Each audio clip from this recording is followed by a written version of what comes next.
देखो perimeter and area, rectangle का हम लोग ऑलरेडी पेरीमीटर एंड एरिया पढ़ चुके हैं।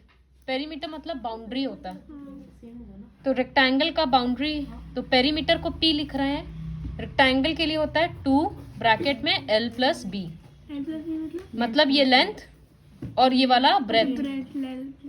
तो पहले ऐड करेंगे फिर 2 से मल्टीप्लाई करेंगे। और रेक्टेंगल का एरिया होता है लेंथ इंटू ब्रेथ। स्क्वायर के लिए चारों साइड इक्वल होता है, तो उसमें हम लोग साइड बोलते हैं, सब कुछ साइड है। तो उसका पेरीमीटर होता है 4 इंटू साइड, और उसका एरिया होता है side into side.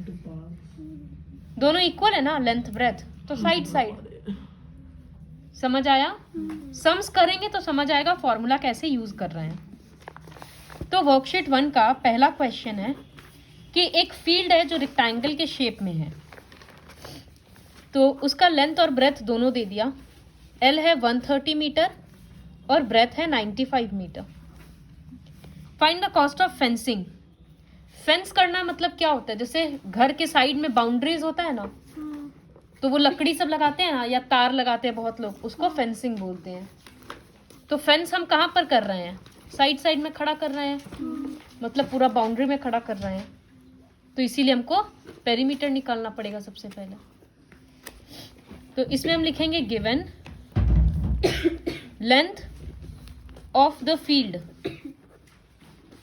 Equals to 130 metre, breadth of the field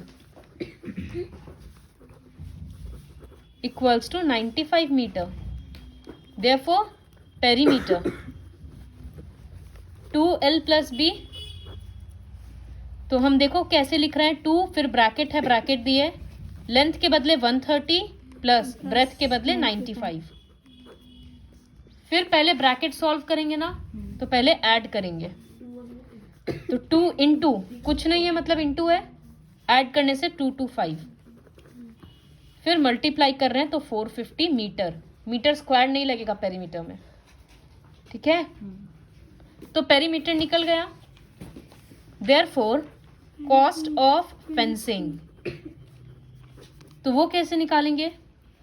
यहां पर बोल रहा है कि 1 मीटर पे फेंस करने का 20 रुपया लग रहा है, तो इतना सारा मीटर पे कितना रुपया लगेगा, इंटू 20। तो कॉस्ट ऑफ फेंसिंग होगा ₹20 into 450, 9000 rupees.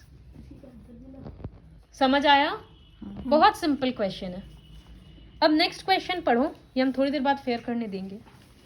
Akshay goes 3 times around a rectangular field. एक रेक्टेंगुलर फील्ड के आर पार वो 3 बार दौड़ रहा है, तो वो कितना डिस्टेंस कवर करेगा? तो श्रेया, अगर वो 1 बार दौड़ेगा तो कितना डिस्टेंस कवर करेगा? जितना उसका पेरीमीटर है। एक बार सपोज वो ए से शुरू किया, 1 राउंड दौड़ रहा है, मतलब वो वापस ए पे आ रहा है ना, तो पेरीमीटर तक दौड़ा ना, तो इसी तरह से वो 3 बार घूम रहा है, तो टोटल डिस्टेंस होगा पेरीमीटर इंटू 3। समझ आया? स्टेटमेंट्स कैसे लिखेंगे?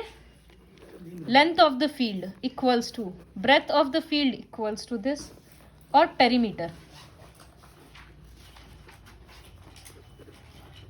पेरीमीटर पूरा 2-3 स्टेप में कैलकुलेट कर देंगे, फिर लिखेंगे therefore distance ran by Akshay equals to 3 into जो पेरीमीटर आएगा।